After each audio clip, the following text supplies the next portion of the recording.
Giaksyon na sa local government unit sa Davao City ang mulo sa mga vendor nga nahimutang sa second floor sa Agdao Public Market. Pero sumala sa mga vendor, gipabayad sila og dugang fee. Ani report ni John D. Esteban. Bibo na ang ground floor sa Agdao Public Market sa Davao City kay ubay-ubay na ang namaligya. Niadtong September 25, gipaabot sa GMA Regional TV 1 Mindanao sa dry goods o variety vendors nga namaligya puro gulay sa second floor ang ilahang mulo. Nga unta, tugutan silang mamaligya sa ubos kay hinay kaayo ang palit sa taas kay way manaka. Sa ato pagiginabi sa Davao City Economic Enterprise, ilahang gipasalig nga tugutan silang makanaog.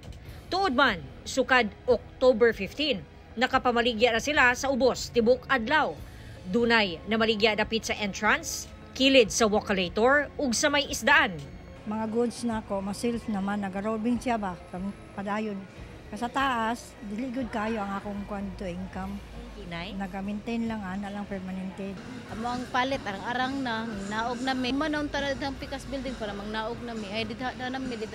Doon manggod ba kung saka pa sa taas, bisod na labi na may edad na mi. Dapat dirin na lang pa sa ubos. Nindot na unta daw kay makaapas sa pagbayad sa renta.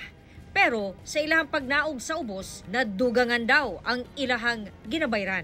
So kami po sa dry goods, 4,700 ang amo ang rental dito sa taas, wala na namo nagamit, plus additional na 3,320 diri sa baba. Half lang ani.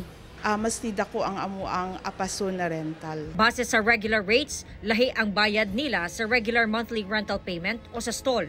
Lahi sab sa monthly rental payment sa gigamit nga area o space sa ubos. Pero mipirma man ang mga vendor sa affidavit of undertaking kay wala daw sila'y mahimo. From the mouth of Attorney Layog ni ana siya status quo, but what happened is gipapili ang mga vendors kung vegetable lang ba ang ilahang ibaligya o variety. So ang nahitabo ang mga variety vendors nga nagbaligya og gulay, dili na nila makanaog ang ilang mga variety products ug wala na gyud chance na mahalin dito sa taas. Gipaabot nato ang concern sa City Economic Enterprise. Masabtan unta nila na gi-address namo ilahang mga concern. Kami pod tama ra man pod mi namusunod usa ang naa sa revenue code. Kung kuan mo balik ka sa City Council bag-ohon tong naakamontar dito na unsa ang pila ilang pagabayaran kay wala man nag-increase. Sumala ni Makalipes, wala matud pa sila nagkulang sa pagpasabot.